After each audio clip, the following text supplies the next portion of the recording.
Hello everyone, welcome to expert online academy. ఈరోజు మన topic వచ్చేసి రామ్సర్ సైట్స్ అండి. భారతదేశంలో 95వ 96వ రామ్సర్ సైట్స్ గుర్తించడం జరిగింది. సో 95వ రామ్సర్ సైట్ వచ్చేసి సిల్సేర్ సరస్సు, ఇది రాజస్థాన్లో ఉంది. 96వ రామ్సర్ సైట్ వచ్చేసి ఇది కోప్రా జలాశయ్, ఛత్తీస్గఢ్లో ఉందండి. ఓకే, సో ఛత్తీస్గఢ్లో ఇది మొట్టమొదటి రామ్సర్ సైట్ అండి. ఓకే, సో మన తెలంగాణలో చూసుకున్నట్లయితే రామ్సర్ సైట్స్ అనేవి లేవు. సో ఇక్కడ చూడండి, రామ్సర్ కన్వెన్షన్ అనేది సో ప్రపంచవ్యాప్తంగా ఇంటర్నేషనల్ కన్వెన్షన్ అండి. సో ఇది అన్ని కంట్రీస్ కలిపి వెట్లాండ్స్ని ప్రొటెక్ట్ చేసుకోవడానికి 1971లో ఇరాన్లోని రామ్సర్ సిటీలో సో ఈ కన్వెన్షన్ జరిగింది. సో ఫిబ్రవరి 2 రోజు జరిగింది. అందుకోసము మనకు ప్రతి సంవత్సరం కూడా ఫిబ్రవరి 2 రోజు సో వెట్లాండ్స్ డే అనేది సెలబ్రేట్ చేసుకుంటాము. సో ఈ అవగాహన తీసుకురావడానికి వెట్లాండ్స్ని ఏ విధంగా ప్రొటెక్ట్ చేసుకోవాలి అనేది సో మన దీని యొక్క ఇంటెన్షన్.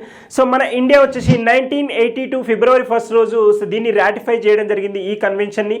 సో ఇక్కడ మన ఇండియాలోనే ఫస్ట్ రామ్సర్ సైట్ వచ్చేసి చిల్కా లేక్ అండి. సో ఓకే, చిల్కా లేక్ వచ్చేసి ఒడిస్సాలో ఉంటుంది. The next Keoladeo national park వచ్చేసి ఇది రాజస్థాన్లో ఉంటుంది. ఇవి రెండు కూడా మనకు ఫస్ట్ ఐడెంటిఫై చేసినటువంటి Ramsar sites. The next area పరంగా మన ఇండియాలో లార్జెస్ట్ రామ్సర్ సైట్ ఏదంటే సో సుందర్బన్స్ వెట్లాండ్స్ అండి. ఓకే, సుందర్బన్స్ వెట్లాండ్స్ వెస్ట్ బెంగాల్లో ఉన్నాయి. దెన్ నెక్స్ట్ వచ్చేసి ఏరియా పరంగా స్మాలెస్ట్ వన్ వచ్చేసి Renuka wetland. Okay, so Renuka wetland అనేది మనకు హిమాచల్ ప్రదేశ్లో ఉంది. Okay, so the next